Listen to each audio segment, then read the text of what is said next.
propose ce matin de pouvoir prendre nos Bibles dans le premier livre de la Bible, la Genèse, Genèse 26, et on va lire ensemble des versets 12 et au verset 25.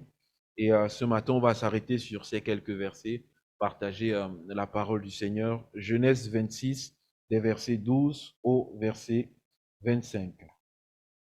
Genèse 26, des versets 12 à 25.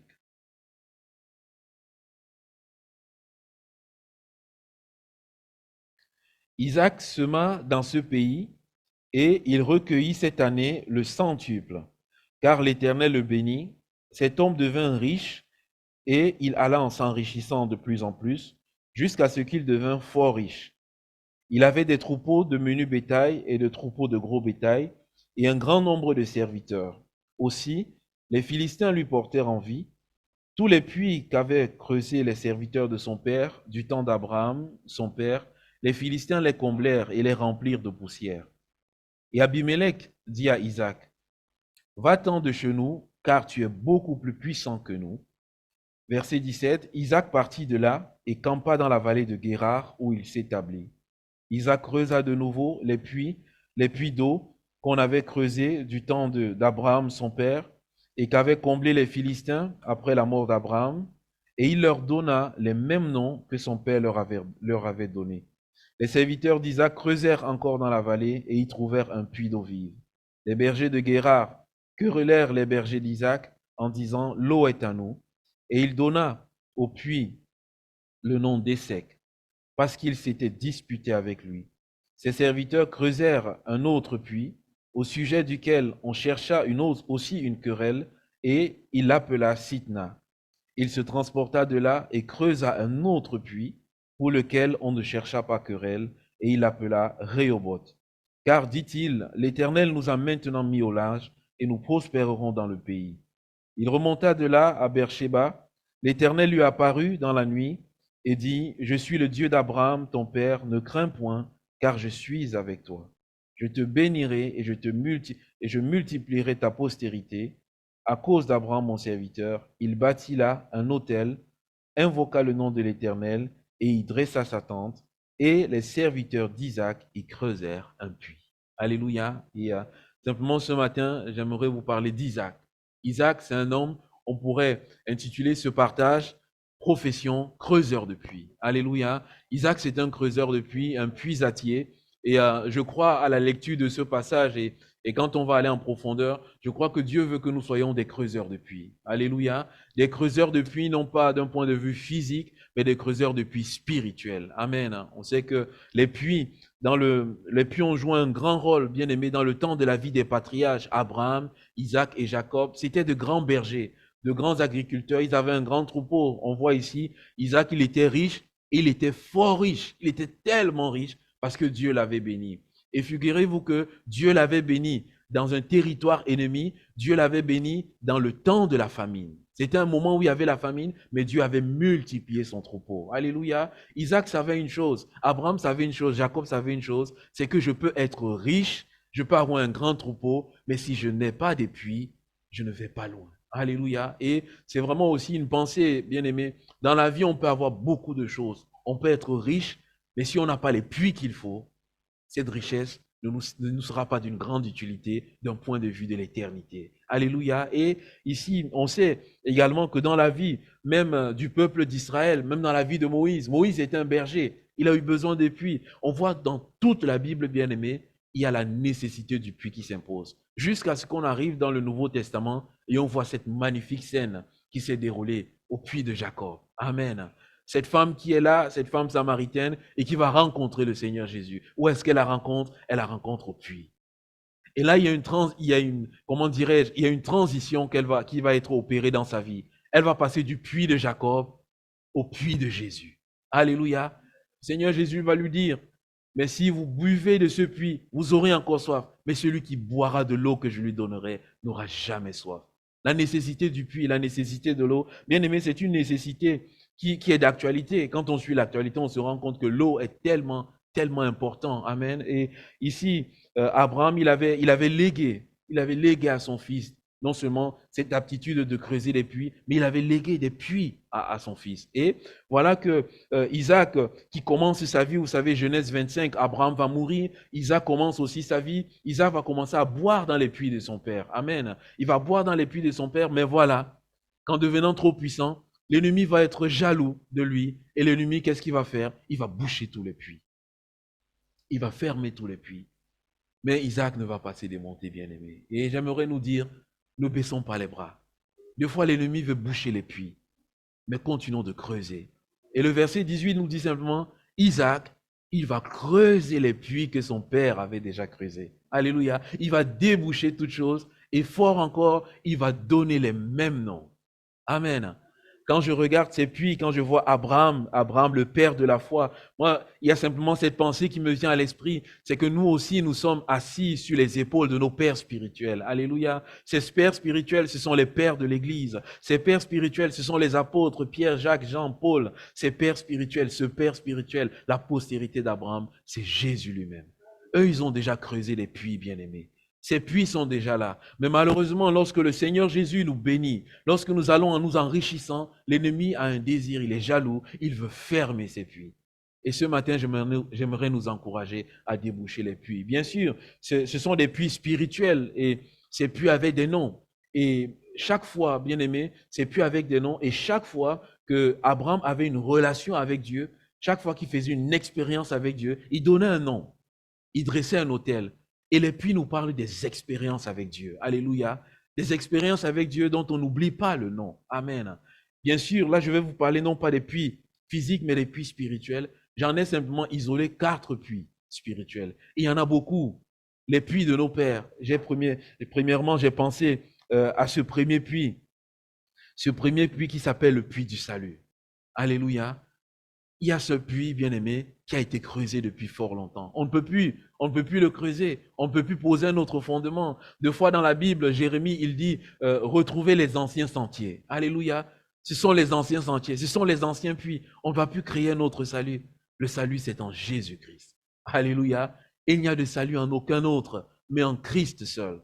Aujourd'hui, l'ennemi veut fermer le puits du salut avec toutes sortes de choses. On nous parle de la poussière, on nous parle de la terre, avec l'intelligence humaine, les techniques humaines, avec l'adhésion intellectuelle. Bien aimé, comme le pasteur nous l'a martelé dimanche dernier, la nouvelle naissance, c'est une nécessité. Alléluia. On ne peut pas poser un autre fondement que celui de la nouvelle naissance. L'apôtre Paul a dit ceci aux Corinthiens. Il dit, comme un sage architecte, j'ai posé le fondement, à savoir Jésus-Christ. Il dit, il n'y a plus d'autre fondement qui puisse être posé, mais seulement Jésus-Christ. Alléluia. Bien-aimé, il y a le puits du salut, Jésus. Et justement, quand Jésus était à ce puits de Jacob, cette femme a rencontré le Seigneur Jésus. Cette femme avait cherché tellement. Elle avait bu un peu à plusieurs puits dans sa vie, mais elle est arrivée vers le puits par excellence. Et Jésus lui dit, mais l'eau que je te donnerai, non seulement ça te rafraîchira, mais c'est une eau qui coulera jusque dans la vie éternelle. C'est un puits qui ne va jamais tarir.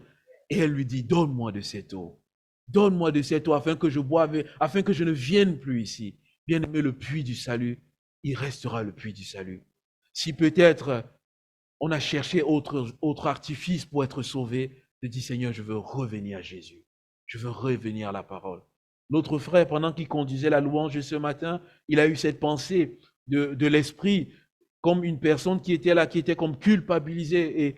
Et deux fois, l'ennemi, qu'est-ce qu'il veut faire? S'il n'arrive pas à nous jeter du trouble par rapport au salut, il va nous perturber. Il va nous poser la question, mais est-ce que tu es réellement sauvé? Est-ce que ton salut compte vraiment? Il va jeter le trouble sur notre salut. Il va jeter la poussière. Bien-aimé, est-ce qu'on vous a déjà jeté la poussière dans les yeux? Je ne le souhaite pas. Mais quand on jette la poussière dans les yeux, on ne voit plus. Et l'ennemi veut nous jeter la poussière dans les yeux. Mais on veut dire non. Celui en qui j'ai mis ma foi, c'est le Seigneur Jésus-Christ. Et j'ai cette assurance, c'est qu'il a la capacité de garder mon dépôt jusqu'à la fin. Alléluia. Seigneur, je veux m'attacher au puits du salut. Tous les prophètes rendent de lui ce témoignage. J'ai croisé une personne et on échangeait avec elle en évangélisation. Elle me dit, mais vous ne parlez pas des autres prophètes, mais vous parlez que de Jésus, Jésus, Jésus. Je lui dis, mais si on parle de tous les autres prophètes, mais tous les autres prophètes que la Bible mentionne, qu'est-ce qu'ils disent? Que c'est Jésus qui pardonne les péchés. Alors c'est la raison pour laquelle, c'est vrai on parle d'eux, mais c'est vrai on parle plus de Jésus. Parce que Acte 10, 43 nous dit ceci. Tous les prophètes rendent de lui le témoignage que quiconque croit en son nom reçoit en son nom le pardon des péchés. Alléluia. Nous faisons bien de parler de Jésus. Alléluia. Et ce dimanche, c'est le dimanche des rameaux, bien-aimés. On vous dit le puits du salut. Le dimanche des rameaux, c'est ce dimanche où Jésus s'apprêtait à entrer à Jérusalem, où les habitants tout autour de la route qui menait à Jérusalem, ils ont commencé à déposer des branchages, des rameaux, des palmiers. Ces rameaux, ces palmiers ont encore la symbolique de la victoire.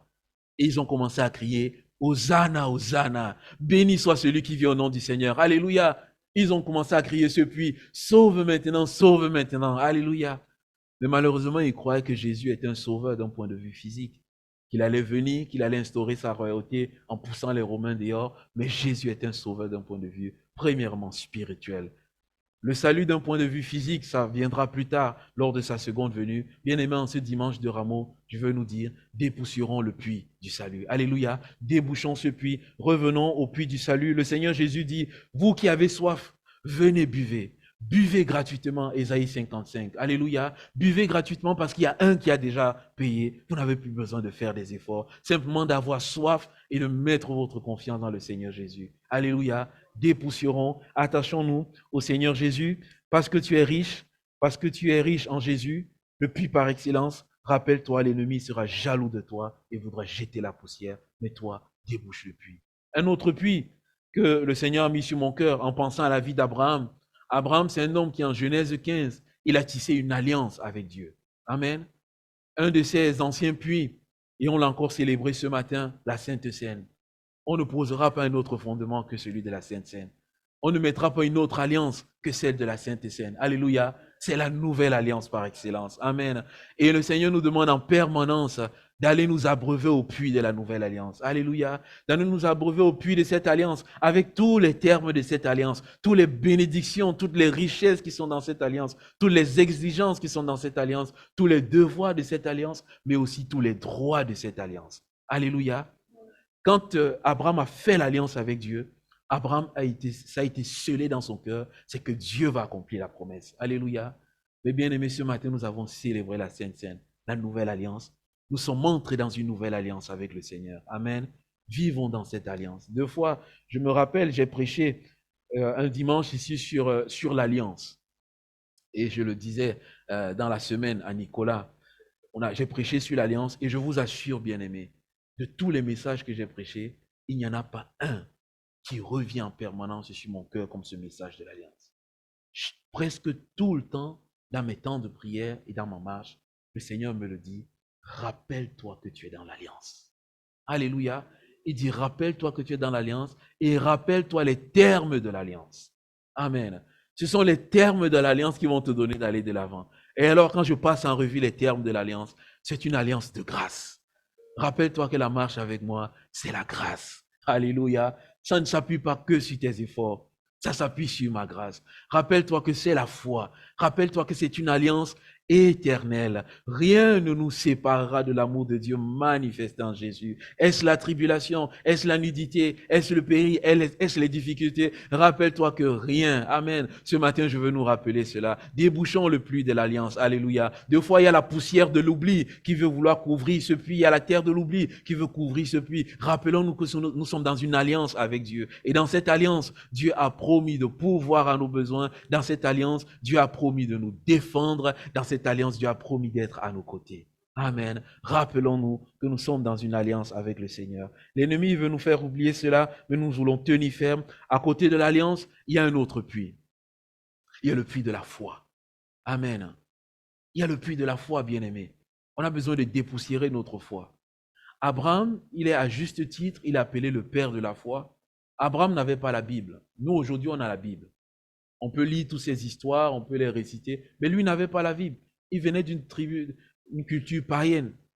Mais quand on parle d'Abraham, on se rappelle de ce passage de Romains 4 et des versets 16 à 17. On sait qu'Abraham, la Bible dit ceci, non seulement il est le père de la foi, lorsque Dieu lui a demandé de sacrifier Isaac, Abraham, la Bible dit qu'Abraham a cru que Dieu, il est celui qui donne la vie aux morts. Il n'avait pas encore la Bible pour lui parler de la résurrection, la puissance de la résurrection de Jésus. Mais il a cru que Dieu, il est celui qui est capable de donner la vie aux morts. Et là où Dieu nous appelle dans la foi d'Abraham. Et c'est vrai qu'aujourd'hui, on vit dans un contexte difficile. Vraiment, je nous l'accorde et moi-même je le ressens. On vit dans un contexte où nous sommes marqués par ce qui frappe nos yeux. Et des fois, même nous sommes paralysés par ce qui frappe nos yeux. Des fois même, l'apôtre Paul nous disait, nous ne sommes pas de ceux qui marchons par la vue, par ce qui est en apparence, mais par la foi. Et devant toutes ces choses qui sont compliquées, qui sont difficiles, le Seigneur nous appelle à remarcher par la foi. Alléluia. De redécouvrir la simplicité, mais la profondeur de la foi. Plonge mon esprit dans la joie, mais plonge mon esprit dans la foi également, Seigneur. Abraham, il a cru que Dieu donne la vie aux morts. Je veux croire que Dieu est celui qui est capable de donner la vie à quelque chose qui est mort dans ma vie. Je veux croire que Dieu est capable de donner la vie à une situation où il n'y a plus d'espérance dans ma vie. Je veux croire que Dieu est capable de donner la vie là où les gens ont dit il n'y a plus rien à faire. Ça, c'est ma foi, bien-aimée.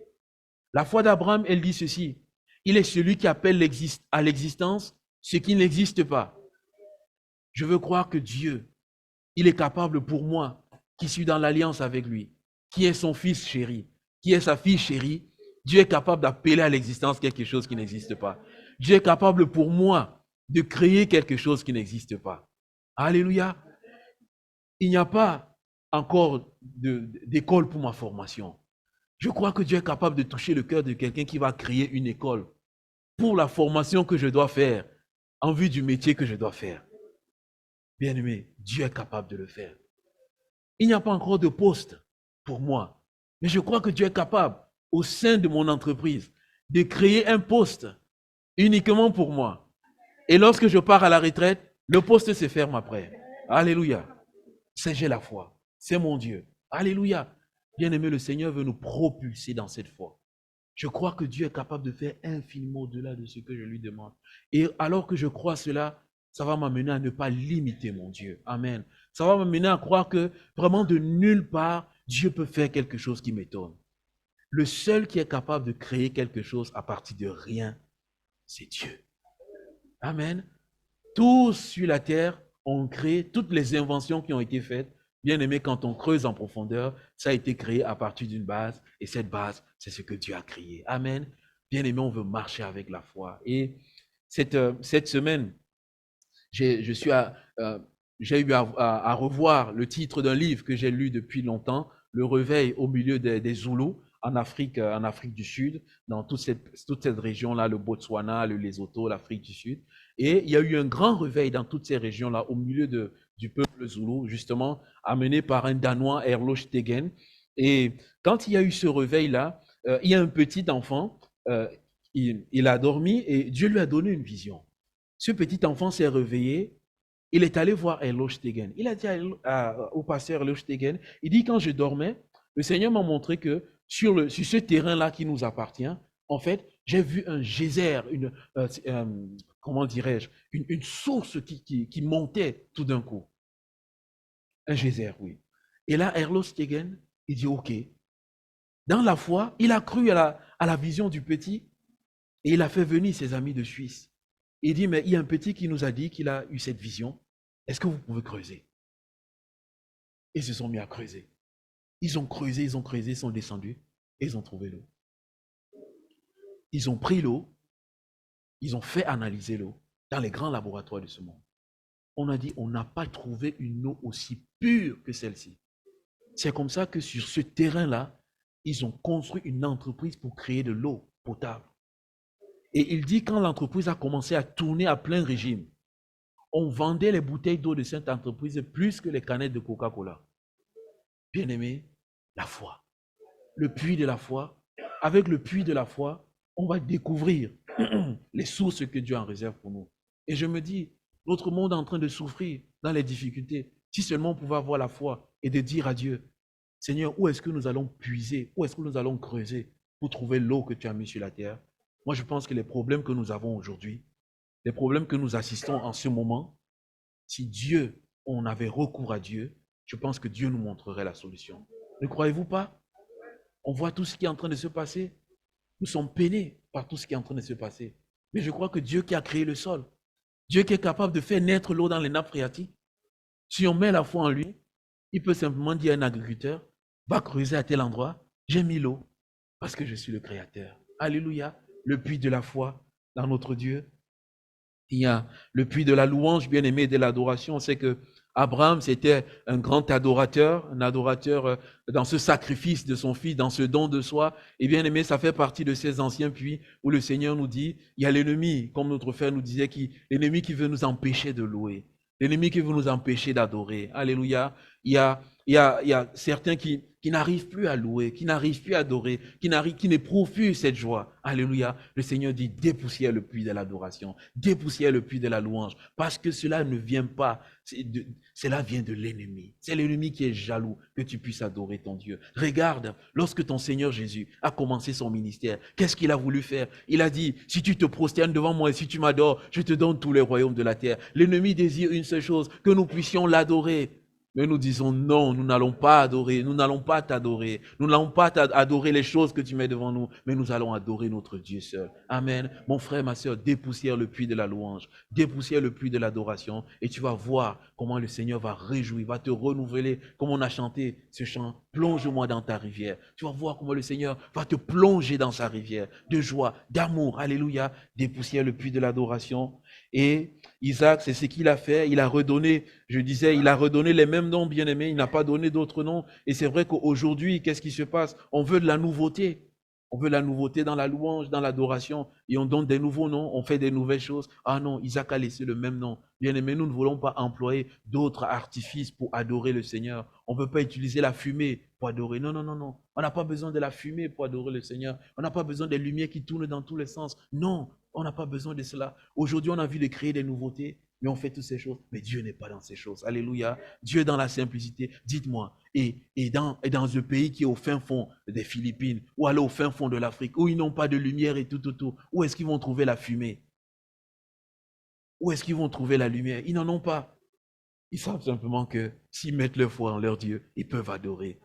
Les anciens puits bien-aimés. Ne cherchons pas à les nouveautés, de rajouter certaines choses. Les nouveautés à notre foi, ne cherchons pas à rajouter. Allons à la base de notre parole, la parole du Seigneur. Et Isaac, qu'est-ce qu'il va faire? Il va aller un peu plus loin. Il va déboucher les puits.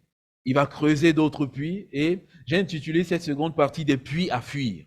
Amen. Des puits à fuir. On montre Isaac ici dans les versets 19 à 21. Alors qu'il a débouché les puits d'Abraham, il va creuser ses propres puits. Mais bien aimés, regardons une chose, c'est que l'ennemi ne va pas se reposer.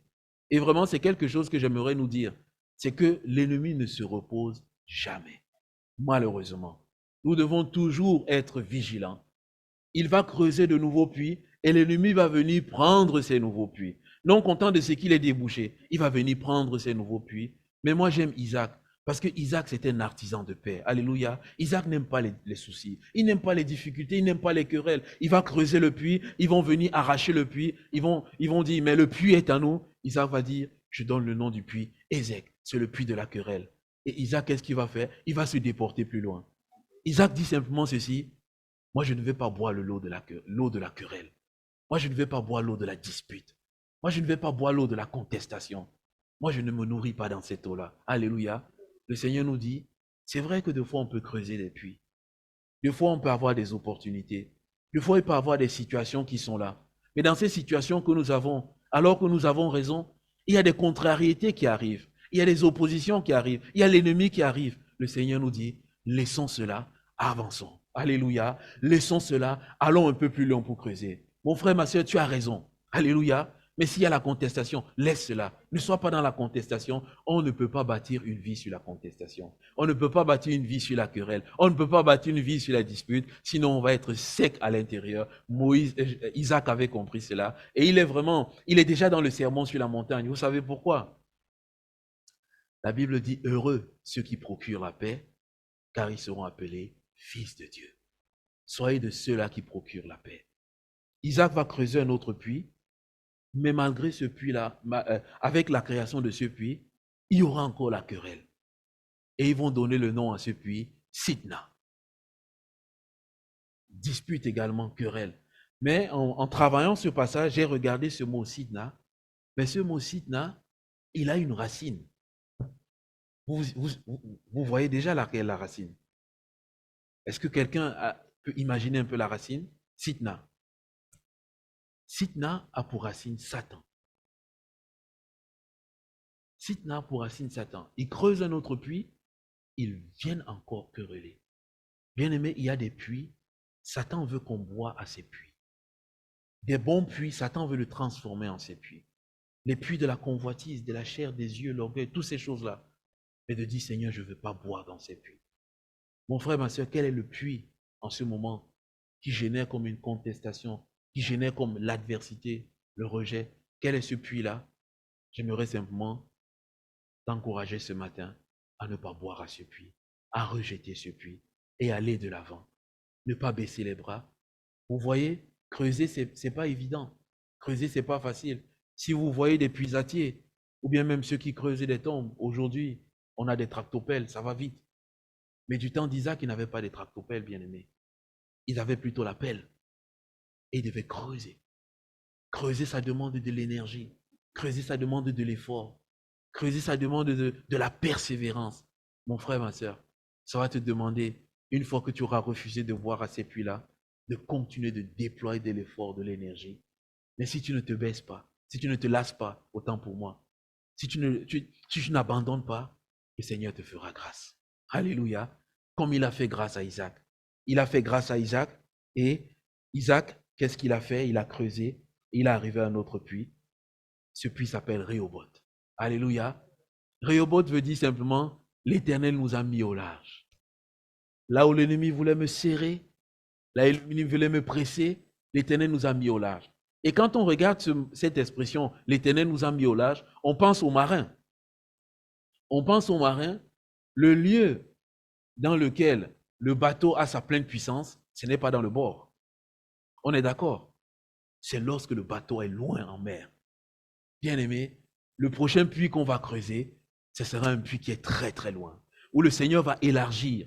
Il dit, élargis l'espace de ta tente. Alléluia. Affermis tes cordages. Je veux t'élargir. Je veux que tu te répandes à gauche, à droite, devant, derrière. Je veux t'élargir. Alléluia. Je veux te mettre au large. Mettre au large de tes ennemis. Mettre au large des diffs. Je veux te mettre au large. Alléluia. Élargis, creusez ces puits. Et le puits par excellence, nous savons que c'est en Jésus. La Bible nous dit, nous avons tout pleinement en lui. Alléluia. Toutes nos sources sont en lui. Et en Jésus-Christ, on a des grâces abondantes. Mais le Seigneur veut que nous puissions continuer de creuser en lui jusqu'à ce qu'il nous mette au large. Il nous met au large par des révélations de sa parole. Et lorsque le Seigneur Jésus nous accorde une révélation, qu'est-ce qui se passe? Nos cœurs font comment? Nos cœurs sont larges au plus profond. S'il y a une vérité sur laquelle le Seigneur ne m'a pas éclairé, je suis encore à l'étroit dans mon esprit. Je suis encore à un niveau dans ma marche. Mais lorsque le Seigneur me révèle quelque chose de puissant, qu'est-ce qui se passe? J'ai une vision plus large. Amen ou amen? J'ai une vision plus large. Je pense à l'instant à Élisée. Élisée, c'est un homme qui était au large, que Dieu avait mis au large. Il y a des difficultés, Dieu le met au large. Élisée avec son serviteur, il y a les Syriens qui sont là, mais Élisée au large. Le serviteur n'est pas au large. Le serviteur n'a pas la révélation. Le serviteur n'est pas dans la profondeur. Il voit l'armée syrienne qui est là. Il est pressé. Mais Élisée est déjà au large. Parce que Élisée voit les chars de feu qui sont là. Alléluia. Il dit non, non, non, le Seigneur est déjà là. Et il dit, Seigneur, ouvre-lui les yeux. Amen. Et quand il ouvre les yeux, qu'est-ce qui se passe? Alléluia. Est-ce que ce serviteur était encore dans la peur et de la crainte? Non. Il dit, je confirme que ceux qui sont avec nous sont en plus grand nombre. Bien-aimés, creusons des puits. Je dis, Seigneur, révèle-moi ta parole, Seigneur. Ouvre-moi, ouvre-moi. Seigneur, je partageais justement avec notre bien-aimé Nicolas, dans le psaume 119, verset 18, il y a une prière où le psalmiste dit, Seigneur, ouvre mes yeux aux merveilles de ta loi afin que je puisse te contempler. Seigneur, ouvre-moi ces choses. Ouvre, il y a ce chant qu'on dit, Seigneur, ouvre le Saint-Livre. Alléluia. Ouvre le Saint-Livre, Seigneur. Révèle-moi ta parole afin que je puisse aller de plus en plus en profondeur. Amen. Bien-aimé, en Jésus-Christ, nous pouvons creuser, entrer dans ses grâces et entrer dans ses bénédictions. De dire, Seigneur, c'est auprès de toi que je veux me tenir, c'est auprès de toi que je vais creuser. Seigneur, amène-moi en profondeur avec toi. Alléluia. Et le Seigneur le fera, il nous amènera en profondeur, il nous fera avoir ces expériences. Et quand je regarde la vie d'Isaac, je vois aussi une pensée.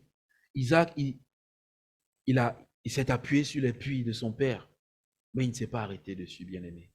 Et j'aimerais nous dire quelque chose ce matin. On ne peut pas s'appuyer simplement sur la foi de nos pères. On ne peut pas simplement s'appuyer sur la foi de notre mère. On ne peut pas simplement s'appuyer sur la foi de notre épouse ou de notre mari.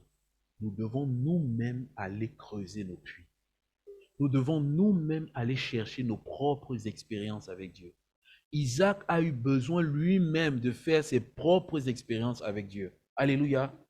Mon père est spirituel, ma mère est spirituelle. Quand tu pries, le ciel s'ouvre, la bénédiction tombe. Mon épouse, mon époux est spirituel. Mais à un moment donné, je ne peux plus vivre simplement sur cela. Cela, c'est un fondement. Il faut que j'aille chercher pour moi-même. Alléluia.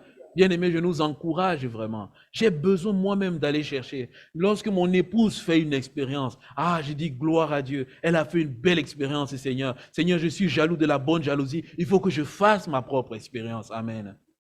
Mon frère, ma soeur, tu ne peux pas vivre sur l'expérience de tes parents. Tu ne peux pas vivre sur l'expérience de ton épouse. Bien, moi, j'aimerais le répéter. L'épouse elle-même doit chercher le Seigneur. Alléluia. Amen. L'épouse elle-même doit chercher le Seigneur. Le mari lui-même, il doit chercher le Seigneur. Alléluia. Amen. De telle façon, lorsqu'il aura trouvé le Seigneur, il pourra dire à son épouse, oui, moi-même j'ai expérimenté. J'ai expérimenté ce que le Seigneur a fait dans ta vie. Et peut-être j'ai expérimenté même plus.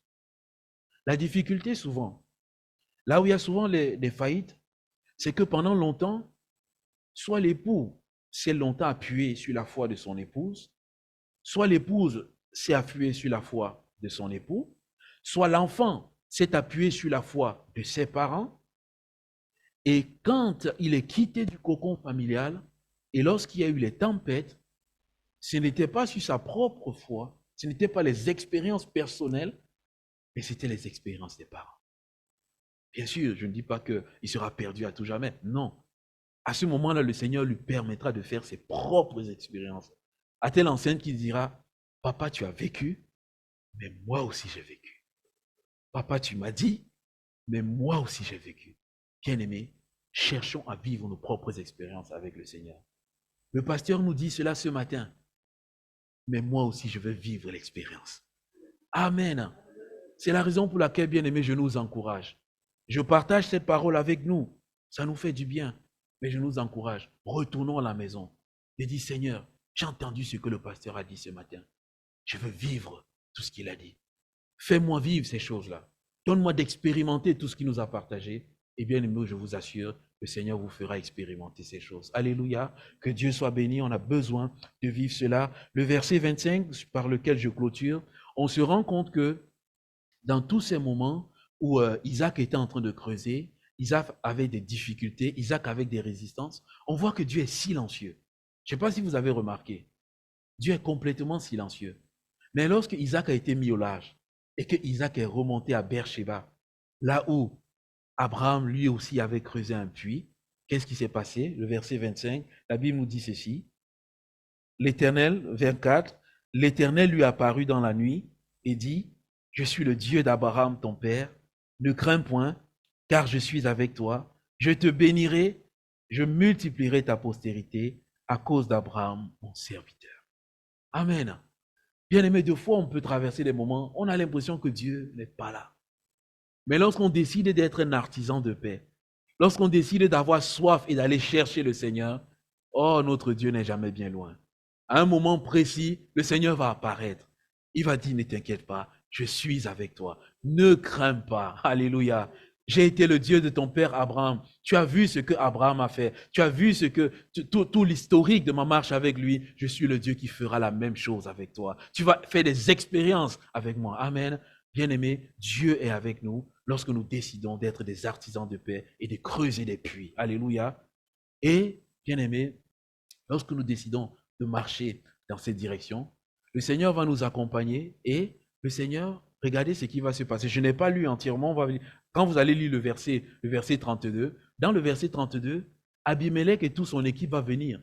Ils vont dire à Isaac, scelle une alliance avec nous. Scelle une alliance. On s'est rendu compte que tu es tellement puissant. On a cherché à boucher tes puits, on n'a pas pu. On a cherché à nous approprier tes puits, on n'a pas pu. Maintenant, on sait que tu es tellement puissant, Dieu est avec toi. Scelle une alliance avec nous. Isaac, comme c'est un homme de paix, il ne veut pas des soucis, il a scellé une alliance. Et la Bible nous dit, après avoir scellé l'alliance, le verset 32, Isaac, il a encore creusé un puits.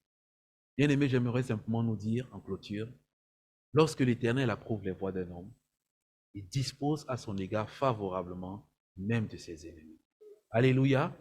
Lorsque l'Éternel approuve les voies d'un homme, il dispose à son égard favorablement même ses ennemis. Bien-aimés, marchons dans les voies de Dieu.